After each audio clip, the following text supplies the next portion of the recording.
आपण प्रभूच्या वचनाकडे वळत असताना डॅनियलचं पुस्तक त्याचा 6वा अध्याय हा आपण बघूया.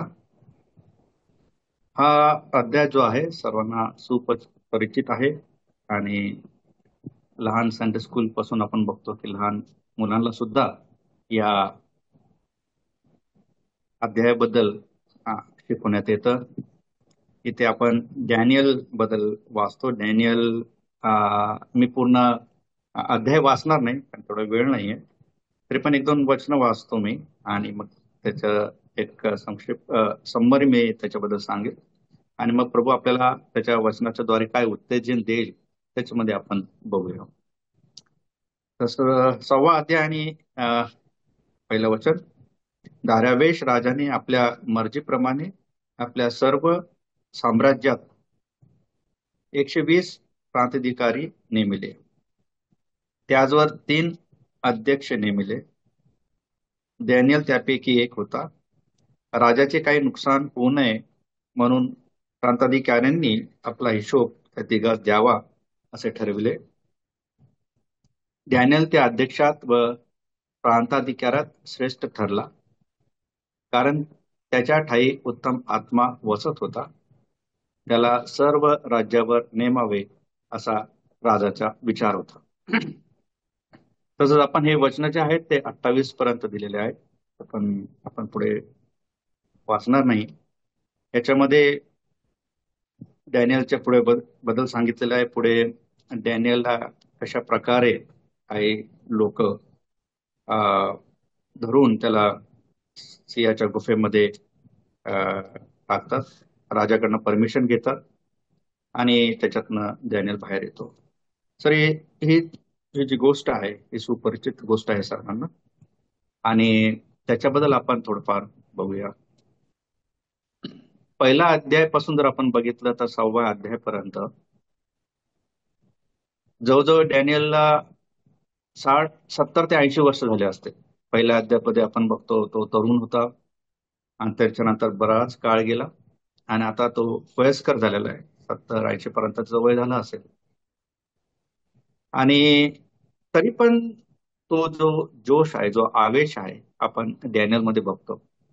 बऱ्याच वेळा आपण असं बघतो की आताच्या समयामध्ये जे प्रभूची सेवा करत असतात उतार वयामध्ये पण काही वेळेस काही जण स्टॉप घेतात, काही वेळेस काही जण जरा हळू जातात. पण आपण इथे बघतो की डॅनियल असा एक व्यक्ती आहे जो या शेवटच्या वयाच्या मध्ये आपण बघतो की तो प्रभूच्या मध्ये अजून कार्य करण्यासाठी धावपळ करत आहे. इथे राजाची मर्जी झाली आणि 120 प्रांताधिकारी नेमले गेले. त्याच्यावर 3 अध्यक्ष नेमले गेले. त्याच्यामध्ये डॅनियल एक होता आणि राजाच्या मनामध्ये असं आलं की या राज्यावर नेमावे, असा म्हणजे त्या राज्यावर, सर्व राज्यावर त्याला एक प्राईम मिनिस्टर सारखं एक नेमावं म्हणून राजाच्या मनात आलं. का तर त्या सर्वांमध्ये प्रांताधिकाऱ्यांमध्ये तिघांमध्ये पण डॅनियल श्रेष्ठ ठरला, कारण की त्याच्यामध्ये उत्तम आत्मा वसत होता. ऍटिट्यूड जो डॅनियलचा जो स्वभाव, त्याचं कारण एकच आहे की इतके वर्ष जे आहेत डॅनियल प्रभूमध्ये चाललेला आपण बघतो. He was walking with God. देवाबरोबर चालत असल्यामुळे आपण बघतो ते जे काही कार्य करत होता ते लोकांना सुद्धा संतुष्ट करत होतं आणि तिथे आपण बघतो राजाच्या पण मनावर त्याचा मोठा परिणाम झाला होता. तो जे काही शिकला त्या सर्व गोष्टी तो आचरण करीत होता. तो नुसता विश्वास नव्हता करत, तर आचरण करत होता. आणि आपण असं बघतो की जेव्हा हा डॅनियल, जेव्हा राजाच्या मनात आलं की ह्याला आता आपण सगळ्यांच्या वरती एक प्राईम मिनिस्टर नेमावा, अशाच वेळेस तिथे असं 4थ्या वचनापासून आपण बघतो की त्या लोकांनी, प्रांताधिकाऱ्यांनी विचार केला की आम्ही ह्याला कसं काय नमायचं, आम्ही ह्याला कसं काय ह्याच्या पुढे गुडघे टेकायचे, है ना. तो असं म्हणतात की तो यहूद्यांपैकी तो एक आहे, पुढे त्या वचनामध्ये लिहिलेलं आहे, अरे तो यहूद्यांमधनं एक आलेला एक व्यक्ती आहे. आणि ह्या लोकांच्या मनामध्ये डॅनियलला मी कसा त्याला उंच करू, मी कसा मान सन्मान देऊ, मी कसा त्याला आदर देऊ, आम्ही बाबा त्याला त्या प्रकारे आदर देणार नाही, त्याचा मान सन्मान करणार नाही, ही भावना त्यांच्या मनामध्ये आली. आणि म्हणून डॅनियलला ते एक निमित्त शोधायला लागले की आम्ही याला कसं पाडायचं, कसा त्याला दोष लावायचा आणि कसा त्याला आपल्या मार्गातून दूर करायचं. आणि म्हणून ते आपण बघतो की 4थ्या वचनापासून असं लिहिलेलं आहे त्यात, कारण तो विश्वास असून त्याच्या काही चूक किंवा अपराध सापडला नाही. त्या लोकांना डॅनियलमध्ये काही चूक किंवा अपराध सापडला. म्हणजे थोडक्यात जर बघायला गेलं तर डॅनियल जसा घरात वागत होता किंवा घरात कसं देवाच्या चरणापाशी राहत होता, देवा संगती चालत होता, तशाच प्रकारचं आचरण त्याचं बाहेर सुद्धा होतं. आपण विचार करू शकतो की आज त्याचं ह्या समयाचं वय त्याचं 70-80 असेल. कुणीही बोट ठेवून दाखवून द्यावं की डॅनियलने ही चूक केली आहे. कुणी सांगावं की हा डॅनियलने गुन्हा केलाय. म्हणजे तो इतका निर्दोष होता. He was blameless. असं नाही की तो त्याच्यामध्ये पाप नव्हतं, पापी स्वभाव नव्हता, पण त्यांच्या लोकांच्या नजरेसमोर त्याच्यामध्ये कुठली चूक किंवा दोष त्यांना दिसत नव्हता. आणि आम्ही कॉर्पोरेट जगामध्ये काम करत असताना आम्हाला कल्पना सांगायचं झालं तर जेव्हा वर्षाच्या अखेरीमध्ये परफॉर्मन्स घेतला जातो वगैरे माणसांचा, किती काम केलं, कसं काम केलं, तसं त्याचा पगार वाढ हे ते ठरवत असताना मॅनेजर लोक वगैरे पण विचारतात आपल्या एम्प्लॉईजला, बाबा तुम्ही स्पष्ट मताने सांगा की मी तुमच्या बरोबर कसा व्यवहार करतो, माझ्यामध्ये काय कमी आहे ते सांगा. म्हणजे एक फीडबॅक घेतला जातो. आणि असाच फीडबॅक घेत असताना ज्यांना असा अवसर मिळतो, मोका मिळतो, मग ते जे पोरं असतात ते सर्व काय सांगतात, तुम्ही असं आहे, तुम्ही तसं आहे, तुम्हाला काय सांगू मी आता, तुम्ही सांगितलंच आहे आम्हाला बोलायला म्हणून आम्ही स्पष्टच बोलतो, हे तुमच्यामध्ये दोष आहे, तुम्ही असं आहे तसं आहे. म्हणजे तेव्हा आपल्याला असं कळतं की आपल्याला या जगात जगण्यात काहीच अर्थ नाहीये. आपण म्हणतो आपण प्रभूमध्ये आहोत, आपण हे केलं पाहिजे, आपण तसं चाललं पाहिजे, पण जेव्हा समोरचा व्यक्ती आपल्याबद्दल आपला फीडबॅक देतो तेव्हा आपल्याला कळतो की आपण एकदम जमिनीच्या खाली आहे, आपल्याला जगण्यात काही अर्थ नाही. असा आपल्याला आपला स्थान तिथं आपण पाहतो प्रियानो. पण डॅनियलच्या जीवनामध्ये बघा, डॅनियलच्या जीवनामध्ये जेव्हा त्या लोकांना सांगण्यात आलं की बाबा अरे या डॅनियलमध्ये काय दोष काढावा, त्यांना काय दोष भेटत नव्हता. मग त्यांनी विचार केला की यार हा डॅनियल जो आहे, हा डॅनियल आपल्या देवाच्या सर्व गोष्टींमध्ये एकदम पुढाकार घेऊन असतो, सर्व गोष्टी देवाच्या मानत असतो, सर्व त्याच्या पालन करत असतो. जर आपण त्याच्यामध्येच काहीतरी दोष लावला तर किंवा त्या गोष्टी त्याला करायला नाही सांगितल्या तर मग आपण काहीतरी जिंकू शकतो आणि याला लांब करू शकतो. आणि म्हणून ते एक आपण बघतो की एक युक्ती करतात. त्यांनी बघितलंय की Daniel was living in the morality, म्हणजे तो नीतीमध्ये चालत होता, देवाच्या मार्गात म्हणजे नीतीमध्ये चालत होता. मग आता ह्याला कसं आपण लांब करायचं, या गोष्टीपासून दूर करायचं, तर आपण तिथं बघतो की त्या लोकांनी हळूच जाऊन राजाला सांगितलं की असं असं राजा, तुमच्यासारखा कोण श्रेष्ठ नाहीये, तुम्ही एवढे मोठे आहात, तुम्हीच तुमची स्तुती झाली पाहिजे, तुमचाच महिमा झाला पाहिजे, तुम्हालाच उंच केलं पाहिजे, तुम्ही देवासमान आहात, तुम्हीच देव आहात. बाकीचे लोक जे अन्य देवताला त्यांच्या देवांसाठी प्रार्थना वगैरे करतात ते बंद करा. असं नाही की हे लोक देव धर्म करत नव्हते, हे लोक सुद्धा त्यांच्या देवाची पूजा करत होते, त्यांच्या देवाकडे जात होते. तरी पण त्यांच्या असे लक्षात आलं की आम्ही ज्या देवाची सेवा करतो आणि डॅनियल ज्या लोकांच्या देवाची सेवा करतो त्याच्यामध्ये खूप फरक आहे. डॅनियल जो काय देवाची सेवा करतो त्याच्यामध्ये खूप मोठं परिवर्तन आहे. आम्ही जे काय करतो देवाला, आम्हाला त्याच्यामध्ये काहीच चांगलं दिसत नाही, होत नाहीये, आणि आम्ही तसं बदलत नाहीये. म्हणून आपण बघतो ते लोक सर्व मिळून राजाकडे जातात आणि या गोष्टी राजाकडनं वधवून घेतात, त्याच्याकडनं सही करून घेतात की आता इथून पुढे फक्त 30 दिवस राजाचा सन्मान करायचा, स्तुती करायची, महिमा करायची, आराधना करायची, हे सर्व काय त्याच्या पुढे साईन करून घेतात. आणि मग आपण बघतो डॅनियलला जेव्हा कळतं हे सगळं झालेलं आहे, डॅनियल आपल्या घरी येतो. प्रियानो, तसं जर बघायला गेलं तर डॅनियलला जेव्हा ही गोष्ट कळाली असते, तर डॅनियल राजाकडे गेला असता. डॅनियलने राजाला सांगितलं असतं, राजा, मी तुमच्या एवढा जवळच आहे, इतके वर्ष मी या राज्यासाठी सेवा केली, मी विचार करण्याच्या पलीकडं म्हणजे स्वप्नाचे पण दर्शन लोकांना दिले, राजा लोकांना दिले, अद्भुत कार्य माझ्याकडे देवाच्या द्वारे झालेलं आहे, आणि तुम्ही हे काय नियम मला लावतात? तुम्ही हे नियम मला लावू नका. असं तो राजाला काही बोलला नाही.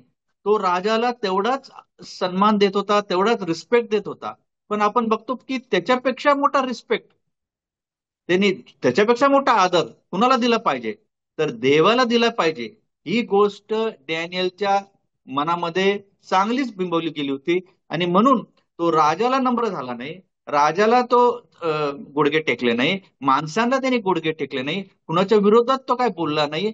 जे त्याच्या आईवडिलांनी त्याला जे शिक्षण दिलं होतं, लहानपणी जेव्हा तो आपल्या राज्यात राहत होता आणि तिच्या आईवडिलांनी त्याला जे शिकवलं, तेव्हा ते शिकवलेल्या गोष्टी जेव्हा तो इथे आला आणि ह्या ठिकाणी त्याचं नाव सुद्धा बदलण्यात आलं, त्याचं शिक्षण सुद्धा बदलण्यात आलं. आपण बघतो त्याचे कपडे सुद्धा बदलण्यात आले, त्याचे अन्न सगळं बदलण्यात आलं, बऱ्याचशा गोष्टी त्याच्या बदलण्यात आल्या. पण प्रियानो, एक गोष्ट त्यांनी बदलली नाही. त्यांनी आपला देवावरचा भाव, त्यांनी आपला देवावरचा विश्वास, त्यांनी पवित्र शास्त्राचा अभ्यास आणि देवावर आपलं प्रेम, देवाबरोबर चालणं, ह्या गोष्टीशी तडजोड केली नाही. सर्व गोष्टी त्याच्या जीवनामध्ये राजा त्यांनी बदलून टाकल्या, पण एक गोष्ट त्यांनी देवाची तडजोड केली नाही, ती म्हणजे देवाबरोबरची संगती. तुम्ही मला काही करा, पण मी देवाबरोबर माझी संगती सोडणार नाही. अन्य कुठल्याही देवांच्या भजनी मी लागणार नाही. जे त्याच्या आई वडिलांनी त्याला शिकवलं होतं की तो कुठल्या देवापुढे झुकायचं नाही, जे जे नियम त्याच्या पुढे दिले होते, ज्या ज्या गोष्टी त्याला शिकवल्या होत्या, त्या सर्व गोष्टींचं पालन त्यांनी केलं. आणि तेव्हाच नाही तर तो तरुण असल्यापासून त्या सर्व गोष्टींचं पालन करून आज तो 70-80 वर्षाचा झाला, तरी पण त्या गोष्टीमध्ये त्यांनी पालन करायचं सोडलं नाही, कुठल्याच गोष्टीमध्ये तडजोड केली नाही. आणि म्हणून तो तो आला, घरात आला, आणि त्यांनी नित्य, तिथं असं लिहिलेलं आहे, नित्य त्याच्या खोलीतल्या खिडक्या यरूशलेमच्या दिशेने असून उघड्या, 10व्या वचनामध्ये असं लिहिलं आहे की त्यांनी नित्य जसा तो करत होता, म्हणजे दिवसातनं 3 वेळा प्रार्थना करत होता. आपल्याला माहित नाही इथं लिहिलंय 3 वेळा, पण तो येता जाता उठता बसता देवाच्या कितीतरी वेळेस तो देवाचं स्तुती करत असेल, देवाला मनन करत असेल, देवाला धन्यवाद देत असेल, देवाची प्रार्थना करत असेल. आपल्याला माहित नाही, तो नक्कीच करत असेल, पण इथं ज्या 3 गोष्टी 3 वेळेस तो नित्य प्रार्थना करत होता, तसा तो प्रार्थना करण्यासाठी आलेला आहे. जे ज्या गोष्टी लहानपणापासून त्याच्यावर बिंबवल्या आल्या, त्या त्यांनी नुसत्या वाचल्याच नाही, तर त्यांनी त्याचं आचरण करत आला. आणि म्हणून आपण बघतो की देव त्याच्या बरोबर होता आणि तो देव बरोबर चालत होता. त्याच्या जीवनामध्ये अद्भुत अद्भुत गोष्टी, घटना घडल्या. त्याचं कारण एकच आहे, तो त्यांनी कुठल्याही गोष्टीला, सगळ्या गोष्टींची आपण बघतो की कुठल्या देवाच्या बाबतीत त्यांनी कधीच तडजोड केली नाही, तडजोड केली नाही. आपण असं बघू शकतो की जेव्हा अशा प्रकारचं संकट आलं, जर कोणी सांगितलं की तुला सिंहाच्या गुफेत टाकणार, किंवा आपल्याला सांगितलं की असं असं आहे, किंवा असं आपल्यावर संकट आलं, तर अशा संकटामध्ये आपला व्यवहार कसा असतो? आपला व्यवहार दुसऱ्या मनुष्याबद्दल कसा असतो? आपला व्यवहार आपल्या अधिकाऱ्याबरोबर कसा असतो? आपला व्यवहार आपल्या बॉस बरोबर कसा असतो? आपण लोकांना कुठल्या भाषेत बोलतो? आपण त्या लोकांना सन्मान देतो का? या गोष्टी आपण आपल्या ह्या ठिकाणी बसून आपण विचार करू शकतो की अरे, डॅनियलनी एवढं सगळं ऐकलं, आता त्याला माहिती आहे की एवढी मोठी शिक्षा होणार आहे, तरी पण त्यांनी तडजोड न करता जे काय होईल तो शांत राहिला, आणि कुणाला काय न उलट बोलता त्यांनी देवाच्या गोष्टीचं पालन केलं. आणि तिथे आपण बघतो की 2 गोष्टी त्यांनी केल्या. असं लिहिलेलं आहे की त्याने गुडघे टेकून प्रार्थना केली व आपल्या देवाचा धन्यवाद केला. प्रियानो, ह्या 2 गोष्टी जेव्हा आपण देवाबरोबर चालत असतो, तेव्हा ह्या 2 गोष्टी अति महत्वाच्या आहेत, आणि देव याची नित्य वाट बघत असतो. एक, देवाशी बोलणे, प्रार्थना करत राहणे, म्हणजे देवाशी आपण, एक गोष्ट आहे की आपण संगती ठेवतोय, देवावर बोलतोय, देवाला आपल्या गोष्टी सांगतोय, मला बाबा हे जमत नाही, मी तुझ्यावर अवलंबून आहे. जरी हा पहिला हे नसेल की बाबा आत्ताच त्याच्यावर एक संकट आलं की मला असं असं गुफे टाकतील जर मी तुझी आराधना नाही केली, तुला तुझे सन्मान दिला नाही, तर मला असं असं टाकेल. फक्त तेवढ्या पुरतच नाही, तो नित्य आपण बघतो की प्रार्थना करतोय, म्हणजे नित्य तो देवाबरोबर बोलतोय. सकाळ दुपार संध्याकाळ बोलतोय, येता जाता रस्त्याने बोलत असेल, उठता बसता बोलत असेल. प्रार्थना ही अति महत्वाची गोष्ट आहे जी देवाबरोबर आपण संवाद साधतो.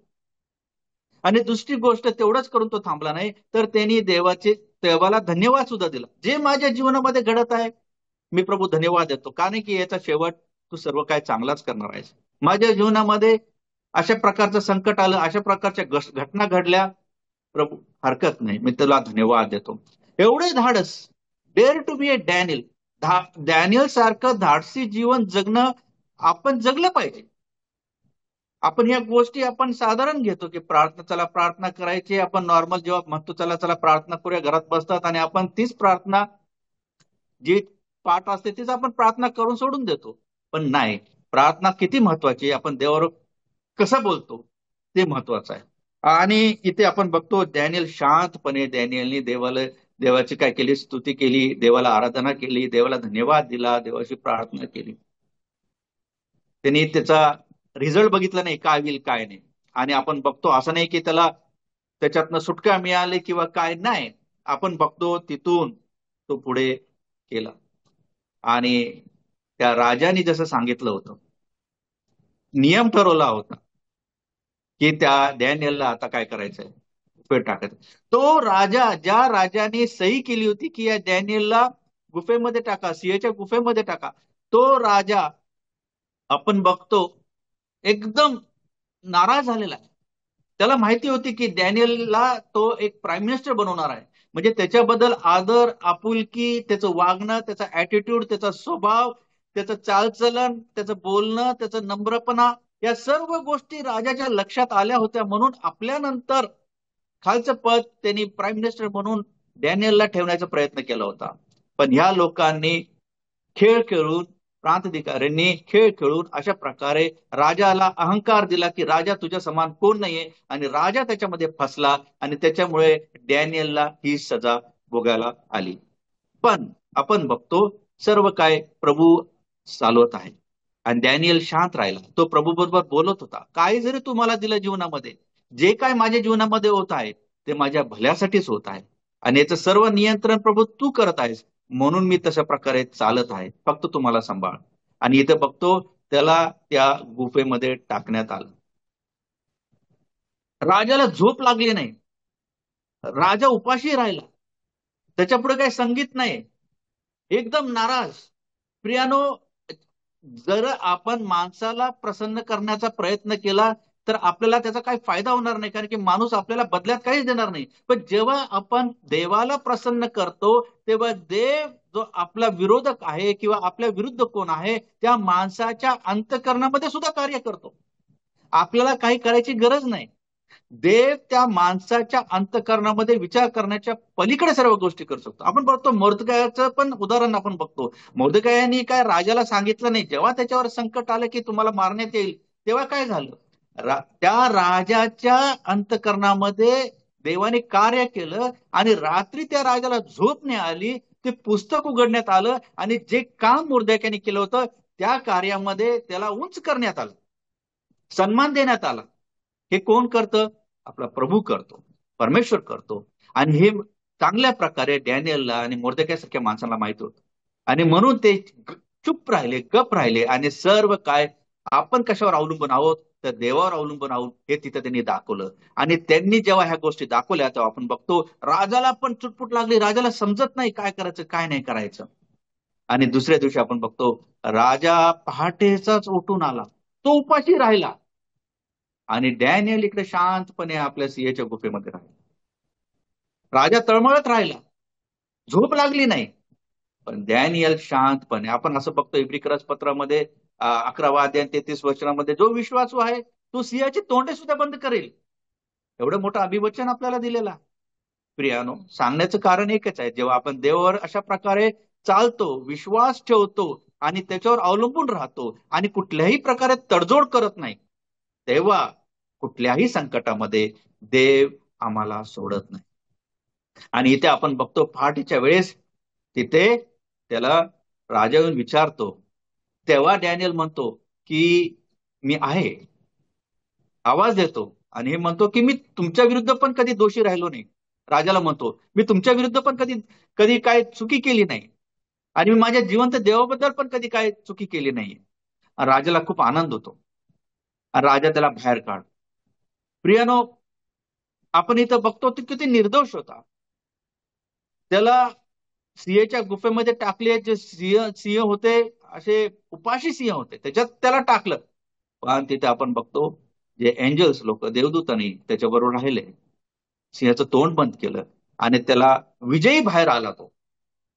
आणि मग तिथे आपण बघतो तो जो राजा आहे, तो राजा एक साक्ष देतो, या डॅनियल बद्दल सांगतो. आणि आपण असं बघतो 27 वचनामध्ये आणि 26व्या वचनामध्ये असं म्हणतो की डॅनियलचा जो देव आहे सगळ्यांना घेऊन पाठवा, सांगा ह्या डॅनियलचा देव, ह्या डॅनियलचा देव तो कसा आहे, जिवंत देव आहे.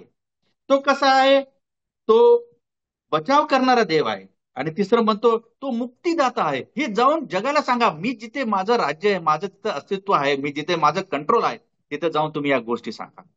आता प्रियानो, एक गोष्ट लक्षात ठेवली पाहिजे, जेव्हा आपण ही गोष्ट वाचली याच्यामध्ये आपण स्वतःला या गोष्टीमध्ये शोधण्याचा प्रयत्न आपण करू नये. कारण की डॅनियलचं जीवन आपण इथं बघतो. जर आपण आपल्याला शोधायला प्रयत्न केला तर आपण इथं शोधू शकत नाही. त्यामुळे काळजी करायची गरज नाही. पण एक गोष्ट आहे, या बायबलमध्ये प्रत्येक पानावर, प्रत्येक वचनावर आपण बघतो की आपण प्रभू येशू ख्रिस्ताचं दर्शन बघू शकतो. मग या गोष्टीमध्ये येशू ख्रिस्त कुठं आला, आपला प्रभू कुठं आला, याच्याद्वारे आपल्याला प्रभू काय दाखवायचा प्रयत्न करत आहे, याचं एक साधं उदाहरण आपण बघू शकतो. डॅनियलचं जीवन. डॅनियल एक विश्वासू व्यक्ती होता. He was a very faithful, आणि तो देवाबरोबर विश्वासू राहिला. तो जेव्हा चालला तेव्हा तिथल्या लोकांनी त्याच्यावर ईर्ष्या दाखवली, त्याच्यावर द्वेष दाखवला आणि त्याला पकडलं आणि त्याला मृत्यूदंड दिला. आणि त्या मृत्यूदंडाच्या मध्ये त्याला सिंहाच्या गुफेत टाकलं. आणि सिंहाच्या गुफेमध्ये टाकलं, त्याच्यावर राजाने ते असं लिहिलेलं आहे तिथं, त्याच्यावर शिळा ठेवली, दगड मोठा ठेवला आणि त्याच्यावर सिग्नेचर केली, सही शिक्का मारला. आणि आपण बघतो त्याच्यामधनं डॅनियल जिवंत बाहेर आला. तर हीच गोष्ट आपल्या प्रभू येशू ख्रिस्ताची आहे. प्रभू येशू ख्रिस्त जेव्हा या पृथ्वीतलावर होता, तो विश्वासू होता, देवाबरोबर त्याची संगती होती. लोकांनी त्याची ईर्ष्या केली, द्वेष केला, त्याला सन्मान नाही द्यायचा म्हणून, त्याला उंच नाही करायचं, मोठे गोष्ट त्याला रिस्पेक्ट नाही द्यायचा, या कारणाने त्याला त्याच्या विरुद्ध काहीतरी शोधून, कारण की त्याच्यावर कुठलाही आरोप करता आला नसता, पण तो आरोप शोधून त्याला काय केलं, त्याला दंड दिला. कसला, मृत्यूचा दंड दिला. त्याला वधस्तंभावर खेळण्यात आलं. पण त्याला आपण बघतो परत त्याला गुफेमध्ये टाकलं, जसं डॅनियलला टाकलं. आणि त्या गुफेमध्ये टाकल्यानंतर आपण बघतो की त्याला त्या गुफेतनं जेव्हा तो बाहेर आला तेव्हा तो जिवंत विजयी बाहेर आला. किती साम्य आहे प्रियानो.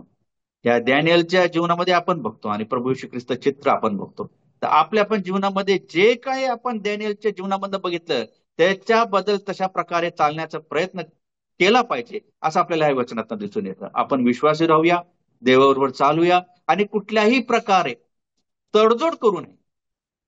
जर आपण तडजोड केली तर आपण देवाचा सन्मान करत नाही. म्हणून कुठल्याही बाबतीत आपण तडजोड करू नये असं देव आपल्याला सांगत आहे. या इथून पुढे आपल्या जीवनामध्ये आपण जगत असताना प्रभू आपल्याला सहाय्यातून मदत करू की आम्ही कुठल्याही प्रकारे देवाच्या बाबतीत तडजोड न करत, असं प्रभू आपल्या सर्वांना सहायता आणि मदत करू. धन्यवाद.